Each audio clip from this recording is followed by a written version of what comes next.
Many businesses are failing the executive stress test. It's claimed burnout and depression is costing a fortune in lost productivity and stress leave every year. High-achieving CEOs and executives are on demand and on call 24/7, and they expect the same from their workers.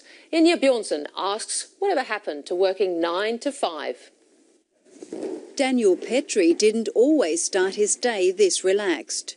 At home, mid-morning on a weekday. During the early 90s, he was vice president at Microsoft, working a 70-hour week.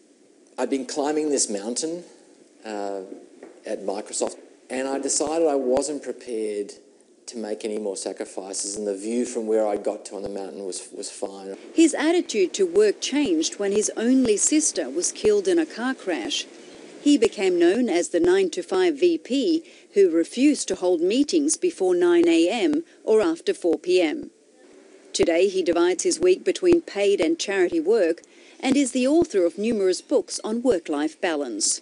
When you enter the workforce or enter a job, there's no structure that stops the job from taking every ounce of your energy or your time or your resource. And so if you let it, work will take over your life, and in a negative way. So that's why I try to use the analogy of it being like a cancer, because if you let it, work will destroy your life. Finding leaders in the workplace that will admit that they're overstretched is rare, but the statistics speak for themselves. 1 in 5 Australians suffer from depression, and mental stress costs Australian businesses more than $10 billion a year. As a partner at Minter Ellison, John Mosley admits he often works a 14-hour day.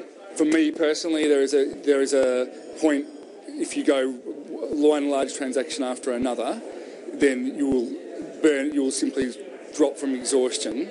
So at that point, you will simply take yourself out, not put your hand up for a new transaction.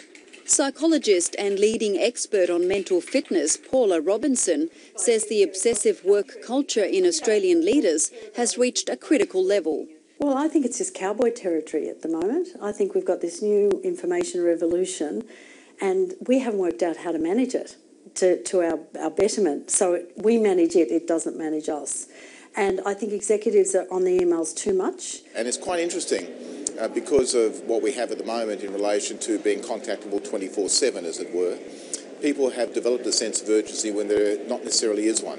While CEO suicides are rare, last month the boss of Swisscom, Carsten Schleuter, took his own life. In an interview with a Swiss newspaper earlier in the year, he admitted he found it increasingly difficult to unwind.